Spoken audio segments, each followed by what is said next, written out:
Right, it is simply graphical aptitude और ये normally questions आपको देखने को नहीं मिलेंगे।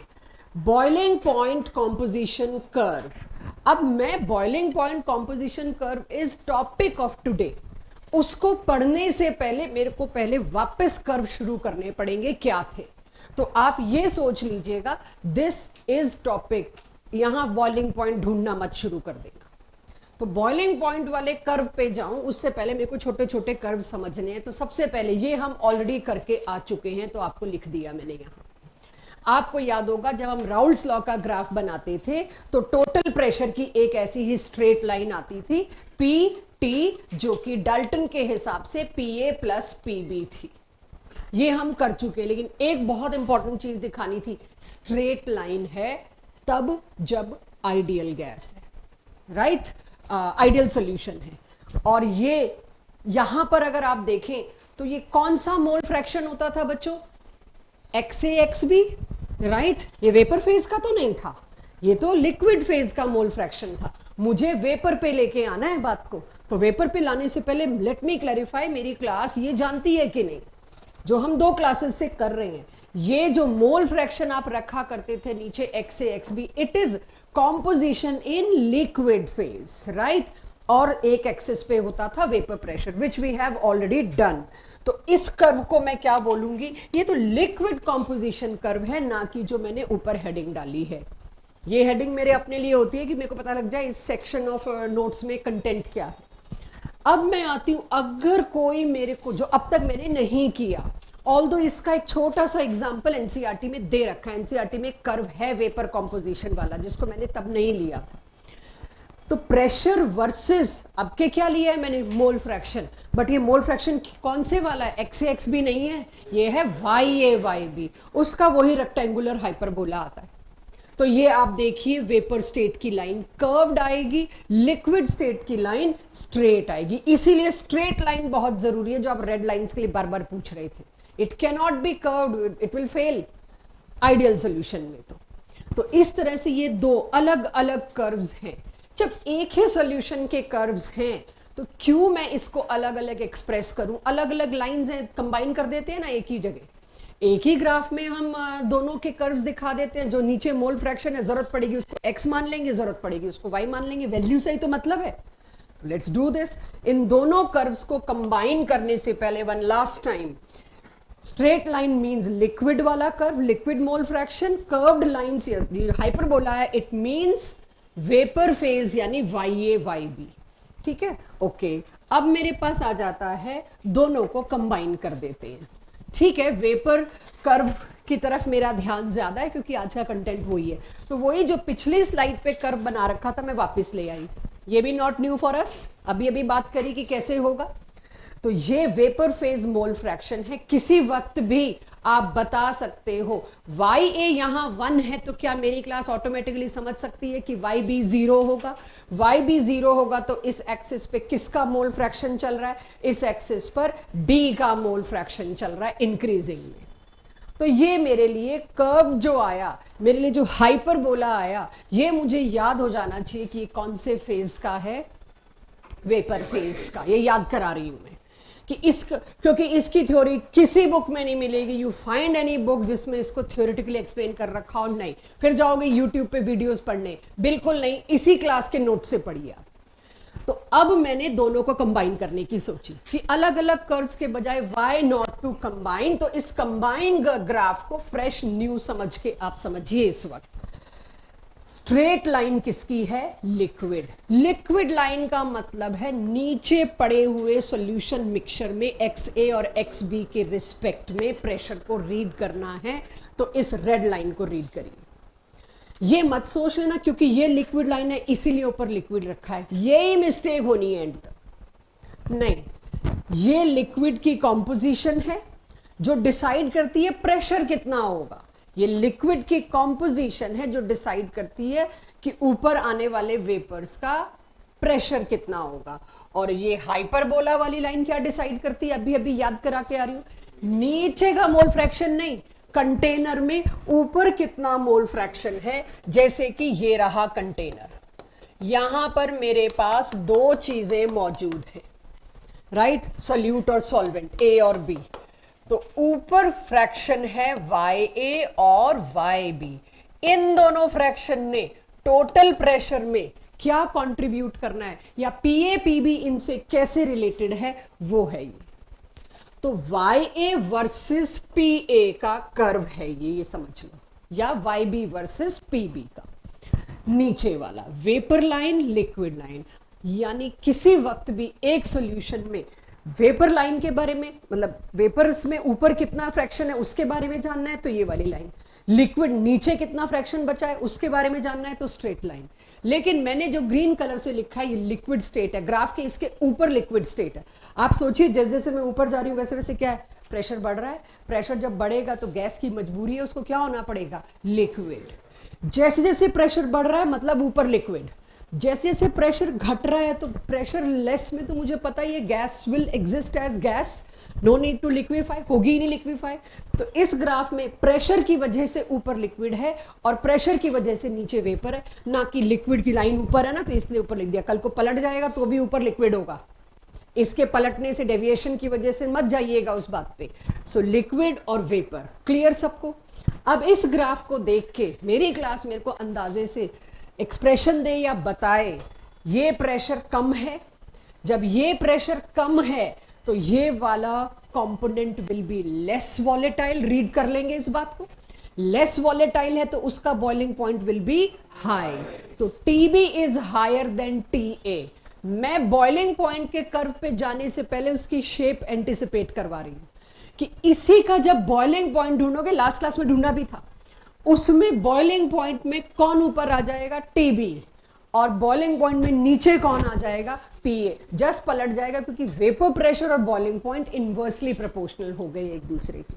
तो इस ग्राफ को अगर आपने रीड करके ये पहचान लिया किसका बॉइलिंग पॉइंट ज्यादा और कम, my job is done, at least reading तो डन हुई। अब मैं आती हूं इसके एक्सप्लेनेशन पर, रेदर सॉरी इसके क्वेश्चंस पर। इसको मैं एक और चीज पूछ सकती हूँ, दोनों लाइन के बीच के गैप में क्या है, लिक्विड और वेपर का इक्विलिब्रियम चल रहा है। ये जो बीच में गैप है ये वो टाइम है जब लिक्विड और वेपर को एग्जिस्ट कर रहे हैं। ऊपर कौन है, लिक्विड, नीचे कौन है, वेपर, बीच में क्या है, इनका इक्विलिब्रियम। ये डिस्टिलेशन शो करता है ग्राफ, किस टेम्परेचर, अभी मैं अगर टेम्परेचर प्रेशर की बात करूंगी आगे, डिस्टिलेशन में यही फॉलो होता है, किस वक्त वेपर कितने हैं और किस वक्त नीचे ए कितना है, कितना डिस्टिल हो गया। तो डिस्टिलेशन आते ही ये ग्राफ अब आपके सामने आएगा। सो आगे बढ़ते हैं। ये क्वेश्चन कि मेरे को आपने ग्राफ पढ़ा दिया, पहले तो मुझे इस पे क्वेश्चन रीड करना सिखाएं, अटेम्प्टेड सिखाएं। तो क्वेश्चन जैसे मान लो आपको ये ग्राफ दे दिया, पूरी वैल्यूज के साथ दिया है और आपसे पूछा गया है find composition at 5 atmospheric pressure, या what is composition at 5 atmospheric pressure. और नीचे ऑप्शन जब देखेंगे आप तो उसमें YA, YB, XA, XB चारों पूछ रखे, 4 कॉम्बिनेशंस में, मतलब मेरे को सारा बताना है। तो अब इस ग्राफ को आंसर्स देखने के बजाय मेरे साथ इस ग्राफ को रीड करिए, बहुत फायदा हो जाएगा। तभी मैंने पहले ड्रॉ करवाया है। 5 एटमॉस्फेयर पे पूछे, 4 पे पूछे, 3 पे पूछे, कितने पे भी पूछे। पहले सिंपल काम करते हैं 5 एटमॉस्फेयर पे। 5 एटमॉस्फेयर पे ये लाइन कौन सी थी बच्चों, लिक्विड की कि वेपर की, वेपर वाले फ्रैक्शन की, YA, YB। तो इसको इसने यहां कट किया, यहां कट किया। अच्छा नीचे मैंने क्या लिखा है, मोल फ्रैक्शन, और आपको हिंट दे दिए दिस इज XA इज 1, यानी यहां किसका मोल फ्रैक्शन चल रहा है, B का। तो इस वक्त ये कौन सी फेज था, वेपर। वेपर्स में YA इज 0.2 और YB, yes YB is 0.2। YA मत जाना, YB विल बी करेक्ट। ऐसे ही 4 ऑप्शन मिलेंगे। तो ये मेरे लिए कौन हुआ बच्चों, YB। अब उसी प्रेशर पर ये कौन सी लाइन दे रही है, नीचे कंटेनर में XA XB कितना, और अब तो पता लग गया XB ढूंढ रहे हैं हम, तो XB कितना होगा 0.6। XB आ गया तो XA निकाल सकते हो, YB आ गया तो YA निकाल सकते हो 1 में से माइनस करके। तो इस तरह से एक छोटा सा टुकड़ा मैंने आपको शो किया, आप रीड कैसे करोगे ग्राफ को। क्वेश्चन ही यही था कि चारों की वैल्यू के अलग अलग कॉम्बिनेशंस ऑब्जेक्टिव में बने हुए थे, आपको करेक्ट कॉम्बिनेशन चूज करना था।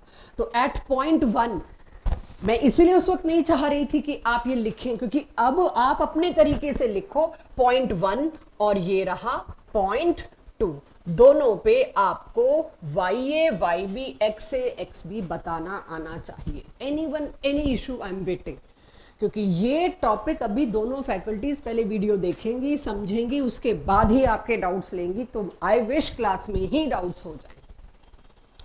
अंडरस्टूड? कोई मुश्किल तो नहीं है, बड़े आसानी से बस संभालना क्या है, YA YB XA XB कौन सा संभालना क्या है, मेरे को याद रहे स्ट्रेट लाइन आइडियल के केस में लिक्विड कॉम्पोजिशन है और हाइपरबोला वाली लाइन आइडियल के केस में वेपर की कॉम्पोजिशन है। डन? Clear everyone? चलो अगले पे चलते हैं।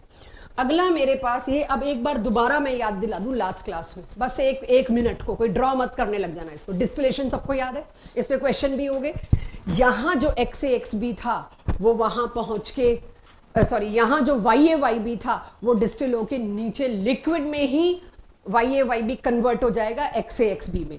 और अगर एजियोट्रोपिक मिक्सचर आया तो जो ऊपर वेपर्स थे वो ही नीचे एग्जैक्टली पहुंचेंगे। ऊपर वेपर्स तो वैसे ही पहुंच रहे थे, जो नीचे मोल फ्रैक्शन था वेपर फेज में भी वो सेम रहेगा, यानी XA is equals to YA. They boil like a pure liquid. That's why they are called as constant boiling mixtures. I am talking now about azeotrops.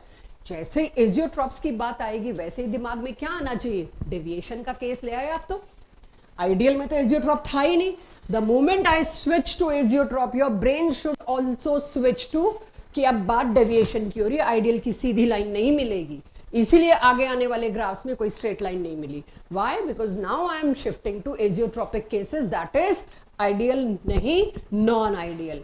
तो positive deviation में curve ऊंचा, negative deviation में curve नीचा, और ऊपर वाले में एक मैक्सिमा आता था जो हम लो मिनिमम बॉइलिंग कहते थे, और मिनिमा आता था जिसको हम मैक्सिमम बॉइलिंग कहते। तो अब उसके बाद अब ये एक और क्वेश्चन जो मैंने आपको कहा कि आप नीचे का सॉल्यूशन और ऑप्शन नोट नहीं करेंगे, क्वेश्चन को समझते हैं पूछा क्या है।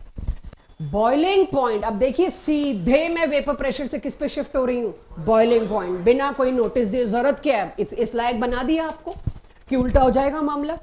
Boiling point composition diagram for A and B liquids given below. Vapour equilibrium is given in graph, मतलब लिक्विड और वेपर का जो भी शब्द गायब हुए, मतलब कंटेंट आप समझिए, लिक्विड और वेपर का इक्विलिब्रियम ग्राफ आपको दे रखा है। तो अब आप समझ रहे हैं, इक्विलिब्रियम ग्राफ बोलना शुरू कर दिया मैंने इसको, क्योंकि इसके बीच में जो शेडेड एरिया है, अगर मैं इस ग्रीन लाइन के आसपास सोचूं ऊपर नीचे, तो वो सारा इक्विलिब्रियम ही तो है। और ग्रीन लाइन क्या थी, अगर सोल्यूशन आइडियल होती। स्ट्रेट लाइन बीच में इसलिए बनाई है कि अगर सोल्यूशन आइडियल होती, आइडियल भी नहीं है। बट एनीवेज अभी मेरे को वो हेडेक नहीं लेना, मुझे इक्विलिब्रियम समझ में आ गया कि इक्विलिब्रियम वाला ग्राफ कौन सा है, ये है। नाउ TA TB देख के क्या मेरी क्लास बता सकती है कि लेस वॉलेटाइल कौन सा है? A, जिसका बॉइलिंग पॉइंट ज्यादा है, वो ऊपर नहीं उड़ रहा था, उसके लिए टेम्परेचर ज्यादा देना पड़ा। तो A is more volatile than B। ये मैं हर बार आपसे बात करूंगी और ये यहां पर लिखा है कि ठीक है, वॉलेटिलिटी तो आपको ढूंढनी आनी चाहिए, कुछ आंसर कई बार वॉलेटिलिटी से भी मिल जाएंगे। अब इस पूरे ग्राफ में अगर मैं इसको डिस्टिलेशन कर रही हूं A और B को, तो डिस्टिलेशन का कर्व है। मुझे ये बताइए, छन के उबल के YA YB जो भी बने होंगे, जितने भी, वो दिमाग मत लगाना। रेजिड्यू वो होता है जो पीछे बच जाए, डिस्टिलेट वो होता है जो ठंडा होके अलग कर लिया। मुझे बताइए, बॉइलिंग पॉइंट आपके पास है, रेजिड्यू में क्या चीज बचेगी और डिस्टिल होके कौन पहुंचेगा, A या B? इत्मीनान से सोच के, जल्दी नहीं।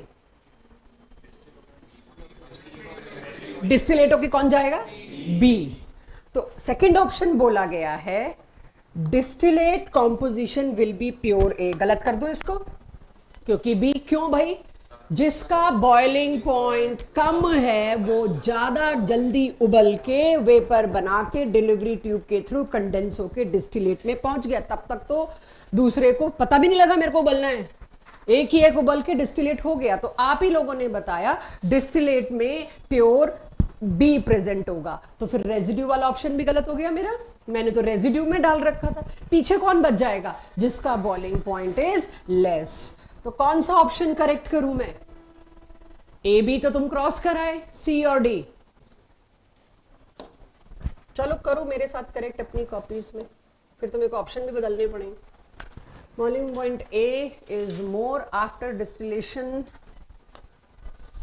ए विल इवेपोरेट स्लो। फिर तो ऑप्शन गड़बड़ हो जाएगा। A will evaporate slow than B. चलो मैं ऑप्शन में ए बी पलट दूंगी। अच्छा ऑप्शन ठीक है, ठीक है। Evaporate slow than B. Residue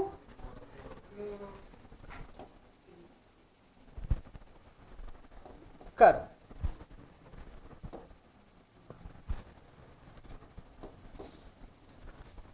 non ideal solution का ग्राफ ऐसा आता है। जब नॉन आइडियल है तो एक मैक्सिमा आएगा ही आएगा। मैक्सिमा आएगा तो वो पक्का आप जानते हैं क्या होने वाला है, बाद में बात करूंगी क्या होने वाला है। वैसे वो एजियोट्रॉप, कॉन्फिडेंस से बोला करो ये शब्द। मैक्सिमा है तो एजियोट्रॉप, और एजियोट्रॉप की शर्त क्या थी? X A is equals to Y A, X B is equals to Y B. जो मर्जी मोल फ्रैक्शन ले आओ सेम होना चाहिए दोनों लाइनों का। तो अब ये सवाल मेरे से मत पूछना ऐसा क्यों आया एजियोट्रॉप।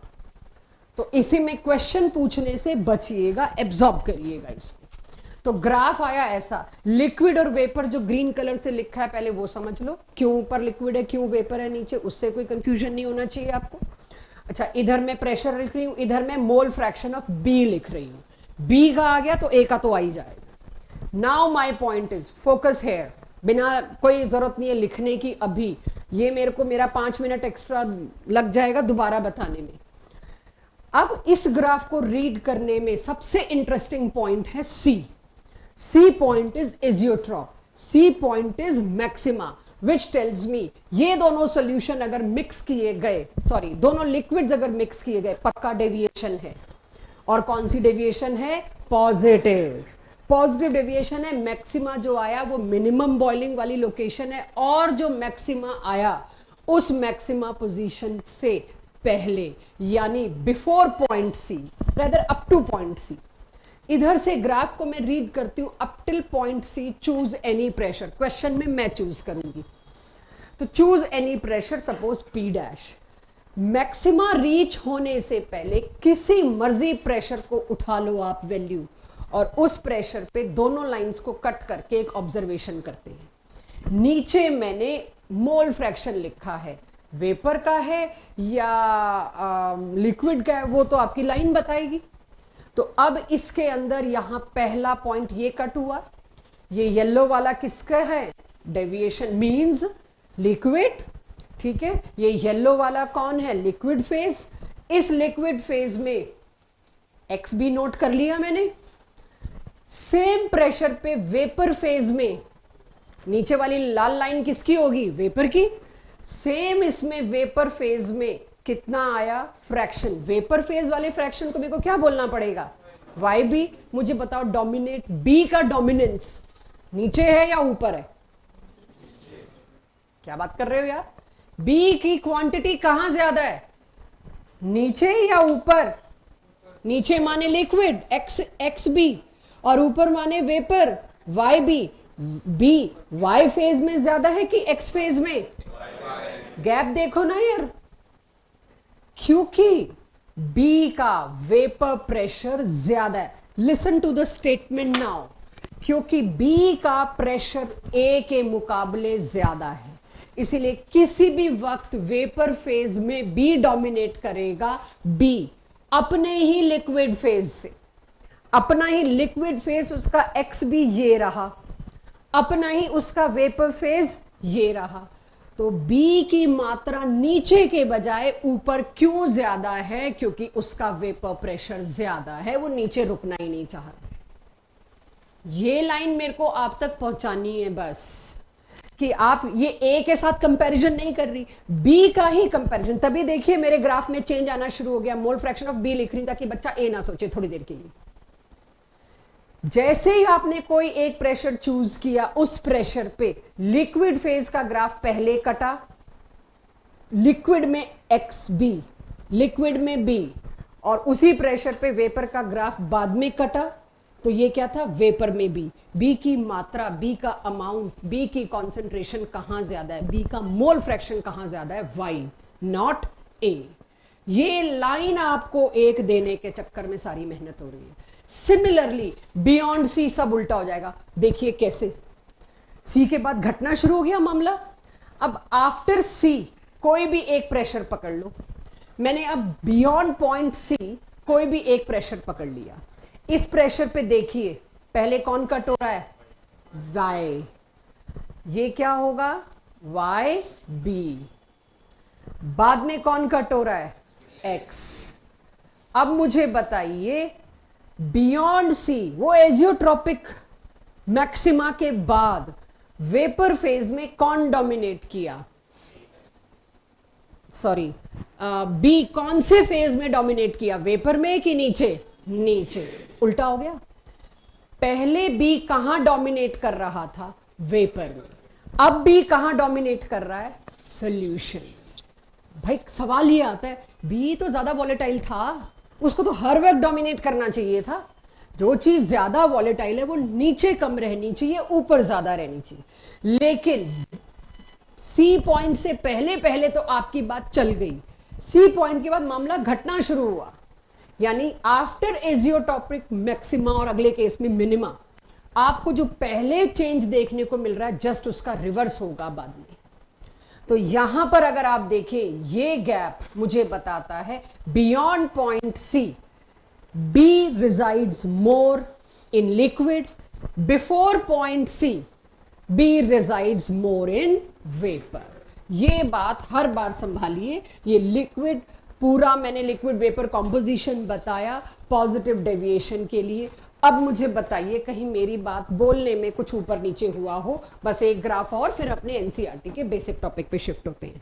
बताइए क्लियर? और ये बार बार देख के ही होगा क्लियर, ये कोई एक झटके में क्लियर नहीं होता। समझ आ गया मतलब कम्युनिकेट हो गई बात इमीडिएटली। अब मैं आपको लिखने को कुछ नहीं दे रही, नो नीड टू राइट, मैंने आज काफी देर दे दी। इसे खुद जाके समझ के लिखिएगा या क्लास के एंड में लिखिएगा। लास्ट पे आते हैं, इसमें फिर से ये कौन सा केस है बच्चों, नेगेटिव डेविएशन। नेगेटिव डेविएशन में फिर से अप टिल पॉइंट डी, अब तो जानते हैं डिप क्या है, up till point D choose any pressure P dash. इस प्रेशर पर अब देखिए ये कौन सी लाइन थी बच्चों, डेविएशन वाली, लिक्विड की लाइन। तो इससे जो चीज टकराई दिस, और ये मैंने गलत लिखा है Y B X B, sorry मैंने खोच पोच कर दिया, चेक करना बच्चों।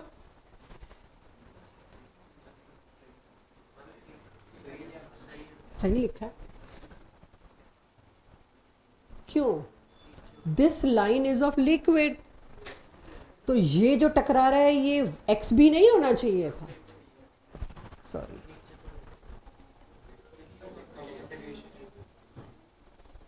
My bad, vapour liquid, follow this, right, check जो लिखा है। अब तो आप कर लोगे, पिछले में ठीक ठाक टाइम इन्वेस्ट किया है, चेक। जो मैंने पिछले में बताया उसी का आपको प्रोड्यूस करना है, वैसा ही कि आपको लाइन कट करके देखनी है पॉइंट डी से पहले, पॉइंट डी के बाद। तो ग्राफ तो सबके पास नोटेड है। Can I conclude what I till now, उसको कंक्लूड कर सकती हूँ कि ऐसे ग्राफ देखते ही पहले तो आपको पहचान में आ जाएंगे। आप उन ग्राफ्स को पहचान कर लेंगे। जो लोग सो रहे हैं जा सकते हैं भाई। दिस मैंने पिछले ग्राफ जो वेपर प्रेशर के दिखाए उसको किस में कन्वर्ट कर रही हूं अब, बॉइलिंग पॉइंट।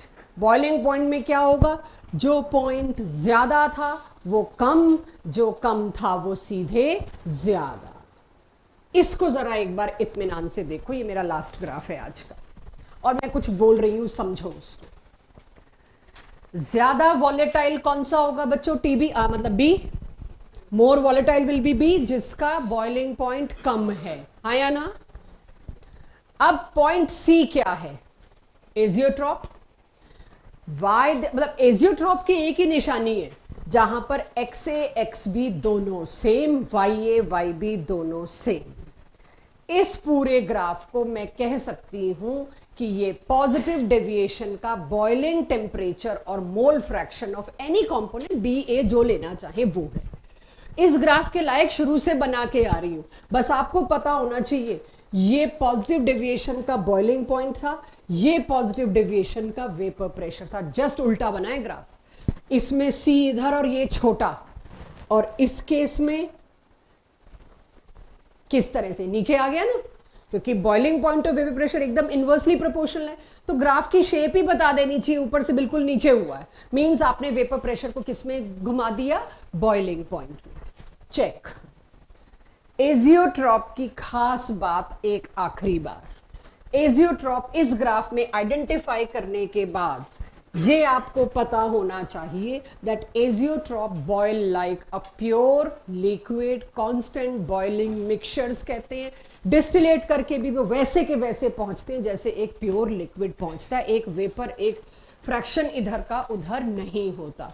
तो ये मेरा ग्राफ्स का मेन पार्ट था जो मुझे आपको पढ़ाना था। ये क्या है बच्चों, फिर से बताओ, कौन सी डेविएशन? पॉजिटिव।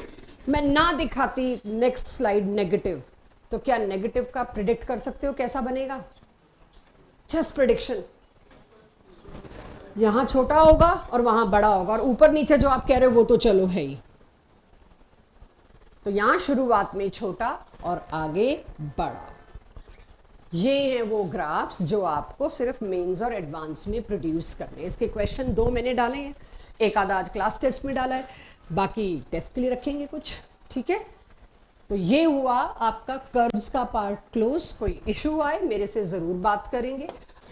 जैसे डेमोक्रेटिक कंट्री में वो डिसाइड फैक्टर बनता है, वो जीतता है जिसको नंबर ऑफ वोट्स ज्यादा मिले होते हैं, रिगार्डलेस ऑफ मेल्स ने ज्यादा वोट किया, फीमेल्स ने ज्यादा वोट किया, एल्डरली ने किया या नए एडल्ट्स ने किया या फिजिकली चैलेंज ने किया। It does not make any difference, किसने वोट किया उससे कोई फर्क नहीं है, कितना वोट पड़ा वो डिसाइड करता है कि प्रॉपर्टी, अब मेरे को प्रॉपर्टी पे आना है, या कौन जीतेगा। यही है डेमोक्रेटिक। सिमिलरली कॉलिगेटिव प्रॉपर्टीज को डेमोक्रेटिक प्रॉपर्टीज के नाम से भी कभी आप पढ़ें तो हैरान मत होइएगा, ये उसका दूसरा नाम है। ऐसी प्रॉपर्टीज किसी सॉल्यूशन की जो सिर्फ इस बात पे डिपेंड करती हैं सॉल्यूट के कितने पार्टिकल्स हैं, सॉल्यूट बड़ा है छोटा है, उसके मोलर मास, उसका सरफेस एरिया, या कुछ भी फर्क नहीं पड़ता। कोई मर्जी सॉल्यूट हो, चाहे उसका मोलर मास 18 है, चाहे उसका मोलर मास 280 है, does not make any difference. Number of solute molecule कितने हैं उससे सॉल्यूशन की ये 4 प्रॉपर्टी डिसाइड होती है। तो कॉलिगेटिव प्रॉपर्टी में ये 4 है। सबसे पहली है relative lowering of vapour pressure, जो मैं आपको ऑलरेडी पढ़ा चुकी हूं। अभी भी यही हो जो मैं आपको ऑलरेडी पढ़ा चुकी हूं, आज सिर्फ फॉर्मूला देना है। वेपर प्रेशर में I have already communicated complete property, let's see how. Vapour से पहली प्रॉपर्टी आती है relative lowering of vapour pressure. Relative word से पहले मेरे को यह समझना है इसका क्या मतलब होता है। ये क्या है बच्चों? Pure solvent. P0 A देखते ही आप बता दोगे ये क्या है, प्योर सॉल्वेंट। प्योर सॉल्वेंट ये है। अब क्या है ये? सॉल्यूशन। ऐसी सॉल्यूशन जिसमें सॉल्यूट इज नॉन वॉलेटाइल, जो उड़ नहीं रहा। और आपसे बात हुई थी सरफेस पे, अब पहले जितने मॉलिक्यूल्स थे वो तो ज्यादा थे सॉल्वेंट के, इसीलिए सॉल्वेंट से बनने वाले वेपर्स भी ज्यादा थे, तो वेपर प्रेशर भी ज्यादा था। जैसे ही आपने एक नॉन वॉलेटाइल सोल्यूट डाला, सरफेस का कुछ हिस्सा उस नॉन वॉलेटाइल सोल्यूट ने ऑक्यूपाई कर लिया, चाहे एक ही जगह ऑक्यूपाई क्यों। जरा सा सोल्यूट डाला आपने पानी में, नमक जो खाना बनाते वक्त डालते, तो आपने जरा सा भी सोल्यूट डाला है तो वो जगह तो लेगा। अब सॉल्वेंट के वो मॉलिक्यूल्स जो ऊपर उड़ सकते थे उनका नंबर कम हो गया, क्योंकि सोल्यूट के मॉलिक्यूल्स तो क्या हैं, नॉन वॉलेटाइल। तो अब टोटल प्रेशर में सिर्फ इसका कंट्रीब्यूशन होगा। इससे पहले राउल्ट्स लॉ में आप पीए प्लस पीबी करते थे, अब आप क्या करोगे, पीए प्लस 0, बी तो जा ही नहीं रहा वेपर में। तो नाउ वेपर प्रेशर घटा, लोअरिंग हुई। ये प्रॉपर्टी देखी गई कॉलिगेटिव है, डेमोक्रेटिक है। डिसीजन कैसे होता है, कितने सोल्यूट है, दिख भी रहा है। डिसीजन इसी से होना चाहिए। आप बताओ क्यों नहीं है कॉलिगेटिव, और ये क्वेश्चन पूछा जाएगा, prove that it is a colligative property. It depends on number. जितने सोल्यूट मॉलिक्यूल ज्यादा होंगे उतना सरफेस पे वो जगह ऑक्यूपाई करेंगे, उतना ही उनका प्रेशर, उनका तो 0 ही है, उतना ही सॉल्वेंट मॉलिक्यूल के इवेपोरेट होने का chance come. Hence it is colligative property. Although this is not correct, मतलब नॉट इनकरेक्ट तो नहीं कहूंगी, लेकिन इसमें नंबर नहीं मिलेंगे। नंबर किस पे मिलेंगे, आ रहे हैं अभी उस पे। तो कॉलिगेटिव प्रॉपर्टी का मतलब पहले तो डेमोक्रेटिक प्रॉपर्टी है, दूसरा मतलब relative lowering of vapour pressure में lowering of vapour pressure we have already done. तो can I say here P not A is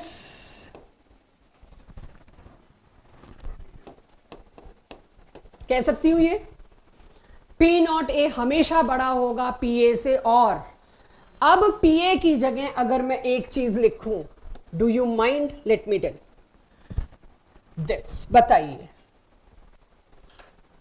A लिखने से हमेशा कंफ्यूजन रहेगा, कहीं B तो नहीं है, फिर याद आएगा अरे नहीं B है बट वो नॉन वोलेटाइल है। नहीं, अब PA लिखना खतरनाक होगा, क्योंकि क्वेश्चन में बार बार आपको कंफ्यूजन होगा। PS लिखना शुरू करिए, solution. It is solution of A and B where B is non-volatile। ये सेपरेटली मेंशन्ड बात है, लेकिन सॉल्यूशन के प्रेशर को PS लिखना शुरू करिए। तो क्या सॉल्वेंट का अपना प्रेशर लोअर हुआ सोल्यूट डालने पे? यस। तो if in a numerical somebody gives you lowering of vapor pressure is 0.23 atmosphere, lowering of vapor pressure का क्या मतलब होगा? आपको डिफरेंस दे दिया। आप क्वेश्चन में प्योर ढूंढते फिरोगे, पीए ढूंढते फिरोगे, नहीं देंगे। अगर आपको लोअरिंग ऑफ वेपर प्रेशर 0.23 दे दी, इसका मतलब पीए नॉट माइनस पीए दे दिया, कितना घटा। अंडरस्टूड? तो for numericals this means lowering in vapour pressure. But colligative property पहली ये तो नहीं है। पहली कॉलिगेटिव प्रॉपर्टी क्या है? Relative lowering of vapour pressure. तो रिलेटिव मतलब किसी के रिलेशन में डिवाइडेड बाय पी नॉट। तो relative lowering of vapour pressure मतलब we are now reading this, जिसका पढ़ पूरा चुके हैं, बस अब न्यूमेरिकल पे शिफ्ट हो रहे हैं। तो relative lowering of vapour pressure is a colligative property and it is given by this. मैं 2 मिनट दे रही हूं, इसको पढ़ो, समझो, लिखो क्या लिखा है। Relative lowering of vapor pressure, which is a colligative property, is found to be, we are not deriving this formula, we are defining this. Relative lowering of vapor pressure is found to be equal to mole fraction of solute. What is mole fraction of solute? This. और आपको ये मैं खुद से अभी बता रही हूं, we are discussing very dilute solutions. ये अभी मैं बता रही हूं, थोड़ी देर में 1-2 दिन बाद सच भी पता चल जाएगा, बट अभी हम आपको बता रहे हैं we are taking dilute solutions. Dilute solution का मतलब क्या है? ये तो नाम मात्र है। तो Na में आपने हेनरी लॉ में भी Nb इग्नोर किया था, यहां पे भी Nb इग्नोर करिए, दिस। तो if somebody ask me now why relative lowering in vapor pressure is a colligative property, listen what will you write। वो डायग्राम वाला नहीं, वो एक एडेड इंफॉर्मेशन है, जब टाइम बचे तो आप बता सकते हो या मल्टीपल करेक्ट ऑप्शन में देख सकते हो। लेकिन क्योंकि relative lowering of vapour pressure depends on number of moles of solute and number of moles of solvent, where number of molecules of या moles of solvent is a fixed quantity. हमने जितना लिया है वो तो एक कांस्टेंट क्वांटिटी है, it is constant, so it is proportional to what? only one thing, that is number of moles of solute. Hence it is colligative property. ये आपका सब्जेक्टिव बोर्ड का क्वेश्चन है। Why it is colligative property आपको यही बताना पड़ेगा। पहले ये लिखोगे, इसको खोलोगे, फिर यहां तक आओगे। Since Na is fix, number of mole of solvent, आपने 1 kg लिया, हाफ kg लिया, 250 ml लिया, जितना भी लिया, सॉल्वेंट इज फिक्स्ड, सोल्यूट पे directly proportional, hence it is colligative property. Colligative property का मतलब फिर से कितना डाला है, बस ये नहीं, सॉरी, कितने नंबर ऑफ मोल सोल्यूट के हैं अंदर सॉल्यूशन में, वो डिसाइड करेगा वेपर प्रेशर की लोअरिंग कितनी होगी। ज्यादा नमक डाल दूंगी तो ज्यादा लोअरिंग होगी, कम डालूंगी तो कम लोअरिंग होगी। अंडरस्टूड? करें इसके क्वेश्चंस।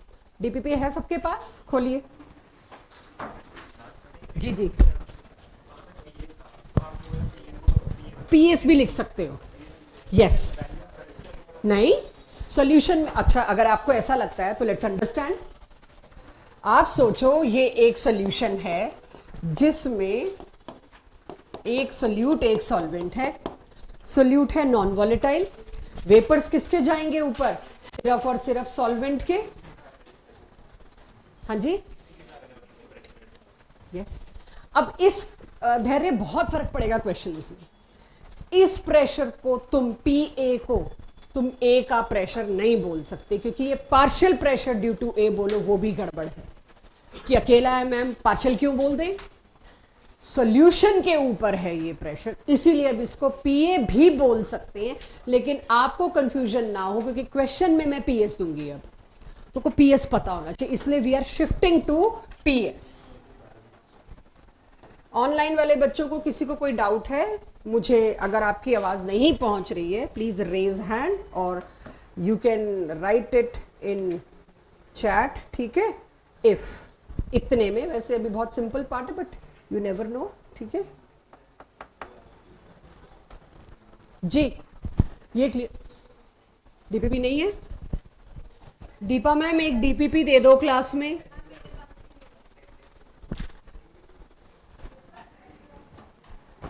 क्वेश्चन नंबर पता नहीं कौन सा है, ढूंढना ये तुम्हारी डीपीपी में है क्या। इस क्वेश्चन में 5% एक्वस सॉल्यूशन दे दी, उसका क्या मतलब है। जिनको ये ना समझ आ रहा हो वो यहां देखें। 5% एक्वस सॉल्यूशन का मतलब है टोटल सॉल्यूशन में सोल्यूट सिर्फ 5% है। परसेंट मतलब पर 100, सेंचुरी सेंट और 100 एक ही बात हुई। तो 5 ग्राम सोल्यूट है और 95 ग्राम सॉल्वेंट है, और मेरे को दे रखा है सॉल्वेंट वाटर, तो उसको वहीं 18 से डिवाइड कर दूंगी तो क्या आ जाएगा, उसके नंबर ऑफ मोल्स अगर जरूरी हो तो, मुझे पता नहीं जरूरी है कि नहीं, विल सी। चलो 373 बॉइलिंग पॉइंट ही होता है। अच्छा ले, सब कुछ ही दे रखा है इसमें, बस आप क्वेश्चन पढ़ो बच्चों। मैंने बोर्ड पे पूरा क्वेश्चन नहीं लिखा है, आप पढ़िए और मुझे बताइए क्या क्या गिवन है, उसके बाद क्वेश्चन की बात करेंगे। क्वेश्चन पढ़ लिया सबने? 2 मिनट सुनिए। कॉलिगेटिव प्रॉपर्टी क्यों पढ़ा रहे हो मेरे को, पहला सवाल ये आता है। हमने क्या करना है, पढ़ लिया आइडियल नॉन आइडियल सॉल्यूशन, इसका क्या फायदा होगा आपको पता नहीं है, आपको मेरे को बताना पड़ेगा। Why do we study these colligative properties. तो अब समझिए कॉलिगेटिव प्रॉपर्टी क्यों पढ़नी है। किसी भी अननोन स्पीशीज, अननोन चीज का अगर आपको आइडेंटिफाई करना है, कोई भी अननोन सैंपल दे दिया आपको आइडेंटिफाई करना है, तो सबसे पहले एक टीम को दिया जाता है जी व्हाइट कलर का पाउडर है, ये बहुत अच्छा एक मेडिसिन साबित हो सकता है फला फला केस के लिए। देखो ये किसी पेड़ के बार्क से निकला है और लोगों को फायदा हो रहा है और हमें यही चाहिए जी, बहुत लोगों का कोलेस्ट्रॉल कम करना है, दवाई बनानी है। आइडेंटिफाई करो ये कंपाउंड क्या है और फिर उसको हम मैन्युफैक्चर करके गोलियां बना के बेचेंगे। तो ये एक टीम के पास जाता है, वो टीम सबसे पहले आइडेंटिफाई करती है जीओसी पार्ट 2 से, इसमें कार्बन है, हाइड्रोजन है, नाइट्रोजन है, सल्फर है, फास्फोरस है, हेलोजन है, क्या जीओसी पार्ट 2 की टीम ने क्या बता दिया, इसमें ये चीज इतने इतने % है, जॉब डन। फिर अगली टीम के पास जाता है जो इसका एम्पेरिकल फॉर्मूला निकाल के देती है। Chapter 1 class 11th some basic concepts of chemistry, उसमें एक टेबुलर फॉर्म में आप एम्पेरिकल फॉर्मूला बनाते हैं जिसका पहला कॉलम होता है इतने % कार्बन, इतने % ये, इतने % ये, और आप वो 3-4 स्टेप्स करके उसका एम्पेरिकल फॉर्मूला दे देते हैं। उस मॉलिक्यूल को आइडेंटिफाई करने के लिए आखिरी स्टेज रह गई, इंपेरिकल फॉर्मूला दे दिया। हम क्या मांगते हैं, बस मॉलिक्यूलर मास दे दो। इंपेरिकल मास और मॉलिक्यूलर मास का जो रेशो होगा, 2 आया, 3 आया, 4 आया, उसी से मल्टीप्लाई करके मॉलिक्यूलर फॉर्मूला आ जाता था। मॉलिक्यूलर मास के लिए तीसरी टीम को लिया गया जो चैप्टर सॉल्यूशन की थी। उन्होंने कॉलिगेटिव प्रॉपर्टीज के थ्रू आपको बता देना है ये जो चीज एक अच्छा इंसेक्टिसाइड बन सकती है, हमें हर घर में गुड नाइट या ऑल आउट पहुंचाना है मच्छरों को मारने के लिए, बस इस केमिकल को पहचानो जो नीम की पत्तियों में है, राइट। अब चाय और कॉफी पीने से आप बड़े एनर्जेटिक हो जाते हैं, आपका नर्वस सिस्टम एक्टिवेट हो जाता है, तो हमें वो हर छोटे बच्चे को कैफीन बेचना है, चाहे रेड बुल बनानी पड़े तो हमें तो कैफीन बनाना है। पहचानो ये क्या चीज़ है टी लीव्स में। इस तरह के केमिकल्स पहचानने के लिए तीसरी स्टेज आती है मोलर मास। कुछ भी may be a diagnostic thing, तो मोलर मास ढूंढने के लिए इकलौता रोल है कॉलिगेटिव प्रॉपर्टीज का, to find out molar mass of unknown substances, unknown solute. तभी इस क्वेश्चन में सोल्यूट का नाम नहीं दिया, वरना आपने मोलर मास वैसे ही बोल देना था। तो कॉलिगेटिव प्रॉपर्टीज का रोल ही ये है मॉलिक्यूलर मास निकालना। तो जिसको ये पता है number of moles of B is mass of B divided by molar mass, number of moles of A is mass of A divided by molar mass, ये तीनों चीजें हमेशा गिवन होंगी। This is my question mark, satisfied by only and only colligative property. Colligative property इसीलिए आपको दबा के molar mass के क्वेश्चन मिलने हैं। ठीक है, हम कुछ और भी पूछ सकते हैं, न्यूमेरिकल है, लेकिन पर्पस इसका प्रैक्टिकली यही था। पूरा क्वेश्चन पढ़ लेना, सब कुछ गिवन है। मॉलिक्यूलर मास कितना आया, लोअरिंग पहचाननी मेरे को सिखानी थी पहले। तो आपको बता दिया गया इस डीपीपी के इस क्वेश्चन में 373 डिग्री सेंटीग्रेड पर एक्वस सॉल्यूशन का वेपर प्रेशर इतना था। किसका वेपर प्रेशर? एक्वस सॉल्यूशन का। तो प्योर वाटर का कितना होता है वो हम मान के चलते हैं, आपको पता होना चाहिए। प्योर वाटर का कितना होगा, 100 डिग्री पे ही है टेम्परेचर या 373, उबल जाएगा। उबल जाएगा मतलब उसका pressure matches to atmospheric pressure. Atmospheric pressure कितना है? 760 मिलीमीटर Hg। तो यहां पर ये आपको दे दिया, ये आपसे खुद से एक्सपेक्टेड है कि आप जानते होंगे 100 डिग्री सेंटीग्रेड बॉइलिंग पॉइंट है, उस वक्त वेपर्स का pressure matching to atmospheric pressure which is 760 millimetre Hg torr whatever unit. और ये आपको क्वेश्चन में दे रखा था। 5% था तो 5 ग्राम सोल्यूट, 95% सॉल्वेंट था तो 95/18 निकालना क्या था? Molar mass.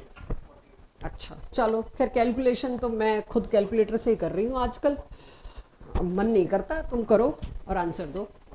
कुरसहज 48, तो ज्यादातर लोग मेरे को आंसर दे रहे हैं 48। चेक। फोर्थ क्वेश्चन कहता है vapour pressure of water is, यानी प्योर वाटर का दे दिया आपके, और आपको कहा है वेपर प्रेशर ऑफ सॉल्यूशन निकालिए 1 molal. Small m means 1 molal. 1 molal का मतलब क्या होता है, समस्या आएगी तो वही आएगी। लिसन, 1 मोलल, सब लोग यही ध्यान दें। मोलैलिटी क्या होती है? Number of moles divided by mass of solvent in kg, और ऊपर number of moles of solute. अगर कोई कह रहा है मोलैलिटी 1 है, मतलब इसका आंसर इज 1। इसका कट कटा के आंसर अगर 1 आया है तो उसका मतलब क्या है? पक्का 1 मोल प्रेजेंट था नीचे 1 kg वाटर में। 1 मोल किसका बच्चों? सोल्यूट का। तो 1 मोलल का मतलब है सोल्यूट का कितना मोल है? 1 मोल। और 1 kg ऑफ सॉल्वेंट का मतलब क्या है? कितने मोल? 1 kg वाटर में कितने मोल? 55.5। तो अगर किसी ने मेरे को मोल फ्रैक्शन बनाने को कहा तो सीधे ये बना दूं, तो मेरा RHS तो यही आ गया। क्योंकि सोल्यूट के मोल 1 और सॉल्वेंट के मोल 1 kg वाटर में कितने 55.5। तो जब ऑब्जेक्टिव आएगा तो ये सब उड़ा देना, सीधे यहाँ से शुरू करना। सब्जेक्टिव में थोड़ा लिखना पड़ सकता है, तो मैंने सीधे की इसीलिए किया है कि आप लोगों को अब इस पे ही काम करना है। What is the meaning of 1 mole? Check और मुझे आंसर दीजिए। किसी को ऊपर वाला भी देखना है जो मैंने एक्सप्लेन किया तो मोस्ट वेलकम। और नंबर 5 अगर हो सके तो सभी लोग पढ़ें। एक सॉल्यूशन है 30 ग्राम नॉन वॉलेटाइल सोल्यूट की exactly in 90 gram of water, और उसका वेपर प्रेशर दे दिया। फिर उसी सॉल्यूशन में 18 ग्राम वाटर और डाले गए तो नया वेपर प्रेशर थोड़ा सा बढ़ गया। ऑफ कोर्स जब पानी बढ़ा दिया गया तो उसके वेपर्स बढ़ गए, प्रेशर बढ़ गया। Seems correct. पूछा ये गया सोल्यूट का मोलर मास निकालो और vapour pressure of water at 298 kelvin निकालो, यानी आप यूज नहीं कर सकते उसकी नोन वैल्यू भी, क्योंकि क्वेश्चन में पूछ ली गई बेटा, वो भी निकालना है। तो अब समझो पहला पार्ट, पहली इंफॉर्मेशन क्या थी? पहली इंफॉर्मेशन थी 30 ग्राम ऑफ सोल्यूट और 90 ग्राम ऑफ वाटर, उसका सॉल्यूशन का प्रेशर इतना। पीए लिखूं पीएस लिखूं चलेगा। तो मैंने उसी को lowering of vapour, relative lowering of vapour pressure में पुट किया। Have a look. क्योंकि मेरे को इस बार पीए नॉट भी निकालना है, वाटर का प्रेशर भी निकालना है, तो मैं ये नहीं कह सकती मेरे को पता है जी 373 केल्विन पे तो 760 होता है, मैं तो पुट करूंगी नहीं, उससे आंसर गलत आएगा और हमें नंबर कम मिलेंगे। सो दिस -2.8 क्यों किया? क्योंकि ये तो दे रखा है। P not minus PA divided by P not is relative lowering of vapour pressure, जिसमें ये गिवन था।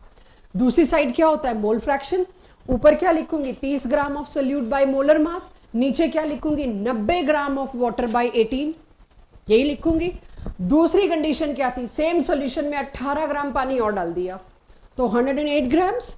108 ग्राम्स हुआ तो ऊपर वाली इक्वेशन और नीचे वाली इक्वेशन में दो फर्क आए। एक तो जो नया प्रेशर था वो 2.8 की जगह क्या हो गया? 2.9। और दूसरा फर्क 90/18 की जगह यहां पर 108/18 हो गया, जो मैंने सीधे ही 6 लिख दिया।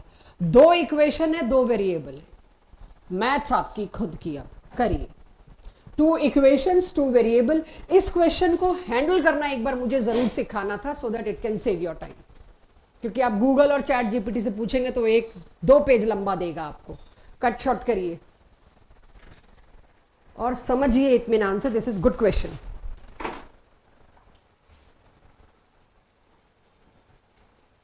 क्वेश्चन 7 से आगे की कॉलिगेटिव प्रॉपर्टीज शुरू है, इसलिए वो मत करना प्लीज सब्जेक्टिव में।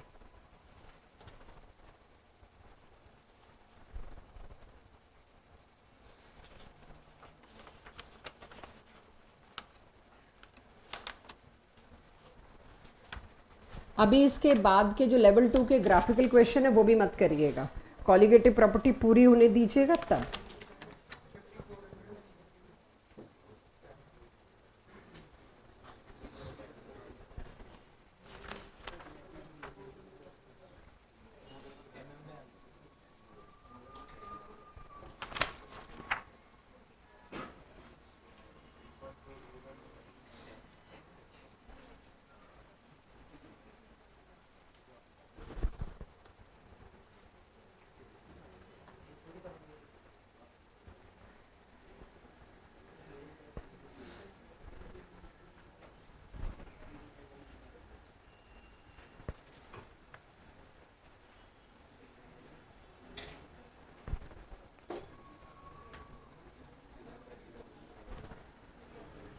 बच्चों ऑब्जेक्टिव में जो क्वेश्चन 12, 13, 14 है ना, वो राउल्ट्स लॉ का है। तो वो इस डीपीपी में आ जरूर गया है बट है वो राउल्ट्स लॉ का। तो क्वेश्चन ऑब्जेक्टिव में 12, 13, 14 राउल्ट्स लॉ का है, वो आपको पढ़ के ही पता चल जाएगा। तो अगर वो डाउट में ना आए तो अच्छा है, आए तो कोई बात नहीं, आप पूछ लीजिएगा, बट ये राउल्ट्स लॉ पे है। बाई चांस इस डीपीपी में आ गया है। हाँ जी 3.4 किलो पास्कल। बाकी लोग भी 5th क्वेश्चन का यही आंसर दे रहे हैं। 3.4।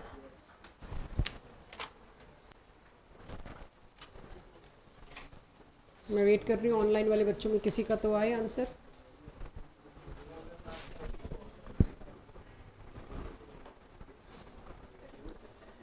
और मोलर मास भी दे ही दो लगे हाथ 34, ये तो मुझे याद है 34 है इसका, किलो पास्कल वाला याद नहीं जी। अब अगर मैं एक बड़े कंटेनर में एक साइड हेविली कॉन्सेंट्रेटेड सॉल्यूशन और एक साइड लगभग पानी प्योर सॉल्वेंट या वेरी वीक कॉन्सेंट्रेटेड सॉल्यूशन रख लूं, कॉपर सल्फेट की कॉन्सेंट्रेटेड सॉल्यूशन ब्लू कलर की होगी और बहुत बहुत डाइल्यूट सॉल्यूशन का ब्लू कलर मुझे दिखेगा ही नहीं, ऐसे लगेगा जैसे, always remember I am talking about dilute solution, right. तो आप ये समझ लो नाम मात्र कॉपर सल्फेट था जो मेरी आंखों को तो नहीं दिखा, ऐसे लगा पानी ही पड़ा है, तो मैं इसको वाटर लिख रही हूँ यहाँ पे। लो कॉन्सेंट्रेटेड सोल्यूशन भी लिखा मिल सकता है, वाटर भी लिखा मिल सकता है, बात एक ही है। आपके चारों तरफ आप देखते हैं अगर किशमिश को, रेजन्स, राइट, उसको आप पानी में डालें 3-4 घंटे बाद देखें तो वो फूल जाती है। कभी उसको जब वो स्वेल हो जाती है, उसको हाथ में उठा के ढंग से नज़दीक से देखा, what happen to its outer skin, पतली ना होती, देखो आज जाके ब्रेक हो जाती है, जगह जगह से थोड़ा सा मैग्नीफाइंग ग्लास लगा लेना, जगह जगह से उसका जो छिलका है आउटर स्किन है वो टूटी हुई होती है, ब्रेक हो जाती है। जब वो स्वेल करता है वाटर का प्रेशर लगता है और वो स्किन टूट जाती है। इसी तरह से और कहाँ ऑस्मोसिस ऑब्जर्व करते हैं आपके चारों तरफ, आलू वाला एग्जाम्पल ना 8th-9th में जरूर कराते हैं। क्या क्या होता है आलू वाले में, आलू काट के पानी में डाल दिया, फिर हाँ कुछ होता है, वही कुछ तो चाहिए, नमक, non volatile solute, colligative property चाहिए ही। वो क्या होता है, वो उसके अंदर आलू पानी में डाल दो कटा हुआ तो कुछ नहीं पता। और कुछ ऑस्मोसिस आपके चारों तरफ, राजमा, उसमें वो स्वेल हो जाएगा, बिल्कुल, वो तो किशमिश, राजमा, छोले, चने निकल गए। यस, प्लांट्स, जितने भी प्लांट्स हैं उसमें पानी आप रूट्स में देते हैं और पहुंचता टिप तक है। तो बायो वाले बच्चे जानते होंगे, वो कोई कैपिलरी एक्शन बोल देता है तो कोई कह देता है ऑस्मोसिस से पहुंचता है। और कहाँ आजकल इजराइल न्यूज में है, क्यों है इजराइल न्यूज में? आज तुम लोगों का जीके का टेस्ट है, इजराइल न्यूज में क्यों है आज तक? लेबनान में अटैक, भाई वॉर की वजह से। बिल्कुल, इजराइल कौन सी कंट्री के पीछे पड़ा है? ईरान। तो ये तुम लोग सच में न्यूज नहीं देखते हो? चुप कर, थोड़ा तो कोई प्रिंट मीडिया देख लो, ऐसे कैसे भाई, अखबार पढ़ लो जी। इजराइल किस लिए आज की डेट में जाना जा रहा है? वॉर के चक्कर में। लेकिन अगर यही सवाल मैं आज से 4 साल पहले पूछती हूँ तो इजराइल एक इकलौता ऐसा कंट्री है जो चारों तरफ सी से घिरा हुआ है, खारा पानी है, उस पे पीने का मीठा पानी नहीं है। कुछ साल पहले एक बहुत बड़ा इंसिडेंट भी हुआ था कि कुछ पावर फेलियर या किसी वजह से पानी खत्म हो गया था, तो इंडिया ने बहुत बड़े बड़े टैंकर्स पानी के वहां भेजे थे कि गुजारा चल जाए कुछ दिन तक। उस कंट्री की सबसे बड़ी प्रॉब्लम क्या है? उनके पास पैलेटेबल वाटर, मीठा पानी नहीं है। मीठा पानी ना होने के बावजूद भी वो बिना पानी के, क्योंकि अब वो मीठा पानी नहीं है तो पीने की प्रॉब्लम नहीं है, खेती नहीं हो सकती। And Israel is the country जो उस जगह उन्होंने ऐसी टेक्नोलॉजी डेवलप की है, बिना पानी के वो आलू भी उगा रहे हैं, आलू छोड़िए, बिना पानी के वो अनार उगा के बाकी जगहों पे एक्सपोर्ट कर रहे हैं। उसके बाद ये रिवॉल्यूशन आया है कि रेगिस्तान में भी अनार उग सकते हैं जो कि वैसे नहीं उग पाते क्योंकि पानी बहुत चाहिए। सो ये कंट्री जाना जाता है रिवर्स ऑस्मोसिस के लिए। आरओ लगते हैं ना घर में, वो आरओ को ARO लोग समझते हैं, वो RO रिवर्स ऑस्मोसिस है। उल्टा ऑस्मोसिस करके वो पीने का पानी बनाते थे जो कि हाईली एक्सपेंसिव था। दे डेवलप्ड अ टेक्नोलॉजी जो अब वो समुद्र से पीने का पानी बनाते हैं। वो टेक्नोलॉजी खैर रिवर्स ऑस्मोसिस नहीं है अब जो इजराइल जिस पे काम कर रहा है या जिस पे वो जिंदा है देश, लेकिन अगर रिवर्स ऑस्मोसिस करना पड़ता, ह्यूजली एक्सपेंसिव। आरओ का पानी तो आप नहीं डालोगे खेतों में, आपको अंदाजा है। अब आरओ को कोई आरओ लटका के बोल रहा हो तो करेक्ट हिम और her, it is RO, reverse osmosis. इस पे आपको बढ़िया क्वेश्चन इस साल मिलेंगे। तो ऑस्मोसिस का मतलब है अगर दो डिफरेंटली कॉन्सेंट्रेटेड सॉल्यूशंस को एक एसपीएम सेमी परमिएबल मेम्ब्रेन से सेपरेट कर दिया जाए तो सिलेक्टिव सेमी परमिएबल मतलब उसके पोर साइज इस तरह के होते हैं मेम्ब्रेन के, वो सिलेक्टिव चीजों को गुजरने को अलाउ करते हैं। सिलेक्टिव चीजें मतलब जिसका मॉलिक्यूल साइज बहुत छोटा है, सिर्फ वो गुजर सकता है, दैट इज सॉल्वेंट।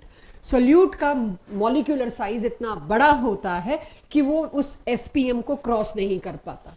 तो यहां पर डार्क ब्लू कलर की सॉल्यूशन और यहां लगभग ट्रांसपेरेंट वाटर पड़ा है। इस सेमी परमिएबल मेम्ब्रेन के थ्रू सिर्फ एक ही चीज को गुजरने की परमिशन है, permeable permission, that is water. तो वाटर यहां से तब तक जाता रहेगा जब तक दोनों सॉल्यूशन का कलर बराबर नहीं हो जाता। ये नेचर है। Water will travel from a low concentrated solution to high concentrated solution via SPM, और जिस प्रेशर से वो ट्रेवल कर रहा है उसको बोलते हैं ऑस्मोटिक प्रेशर। जिस प्रेशर से वाटर नेचुरली जा रहा है उसको बोलते हैं ऑस्मोटिक प्रेशर, राइट। तो ये आपको अगली कॉलिगेटिव प्रॉपर्टी जो पढ़नी है वो पढ़नी है ऑस्मोटिक प्रेशर। तो ऑस्मोटिक प्रेशर का मतलब ये है यानी शुरू यहां से होंगे, एंड यहां पे होगा, तब तक ये पानी चलता रहेगा। It's only movement of solvent molecules. आप किशमिश को पानी में डालते हैं, पानी मीठा नहीं होता, क्योंकि किशमिश के अंदर से कोई भी सॉल्यूट बाहर निकल के नहीं आया है, उसका पल्प या उसके अंदर जो भी मिनरल्स हैं वो बाहर निकल के नहीं आए हैं, तो वो अभी भी अंदर ही है, क्योंकि सेमी परमिएबल मेम्ब्रेन है। जब उसकी वो एसपीएम टूट जाती है, जो मैंने आपको कहा, आप देखिए वो ब्रेक हो जाती है और आप उसको उतार देते हैं, उसके बाद पानी में मिठास आना तय है थोड़ी सी। तो इसीलिए कोई भी चीज पानी में भिगोने को कही जाती है तो काफी देर के लिए कही जाती है, ताकि उसका न्यूट्रिशन बाहर आ सके, if you are not able to eat that. Anyways, so spontaneous mixing of particles of solvent from low concentrated solution to high concentrated solution, pressure involve in this in this process, जिस pressure से solvent molecule travel कर रहे हैं उसको बोलते हैं osmotic pressure, और उसका हमने साइन दिया है पाई। हमने नहीं, मतलब जो भी साइंस है उस साइन दिया है पाई। तो माय क्वेश्चन इज, आपके चारों तरफ एक आखिरी चीज, रेड ब्लड सेल्स आरबीसी सबने सुने हैं। तो बॉडी में जो भी आपका सेल है उसके चारों तरफ एसपीएम होती है, जो भी सेल है, जो भी टिश्यू है, एसपीएम होती है। प्लांट सेल्स में एक सेल वॉल अलग से होती है जो बहुत हैवी होती है, उसको तोड़ना आसान नहीं होता, ह्यूमन बॉडी तोड़ नहीं सकती, that is cellulose, we can not digest that. So RBC के अंदर जो कॉन्सेंट्रेशन है वो आपको बताई जा रही है 0.9% NaCl की सॉल्यूशन के बराबर है। ध्यान से सुनिए, आरबीसी के अंदर जो कुछ भी है, जो कुछ भी, उसकी कॉन्सेंट्रेशन इज इक्वल टू, अगर बाहर मैंने 0.9% NaCl की सॉल्यूशन वाटर में रखी है तो बराबर कॉन्सेंट्रेशन होगी। तो अगर इस आरबीसी को मैं एक ऐसी सॉल्यूशन में डिप कर दूं जिसमें 0.9% NaCl सॉल्यूशन है, दोनों की कॉन्सेंट्रेशन बराबर, जब दोनों की कॉन्सेंट्रेशन बराबर होगी, पानी किधर से किधर जाएगा? यही बस गलती होती है, दोनों साइड बराबर जाएगा। होल्स तो हैं, पोर्स तो हैं एसपीएम में, पानी को वो रोक नहीं सकता। जितना वाटर इधर से इधर जाएगा उतना ही वाटर इधर से इधर जाएगा, जाएगा ही नहीं होगा, दोनों साइड इक्वल ट्रेवल करेगा, कॉन्सेंट्रेशन पे कोई फर्क नहीं आएगा। ना तो आरबीसी स्वेल करेगा, ना आरबीसी श्रिंक करेगा।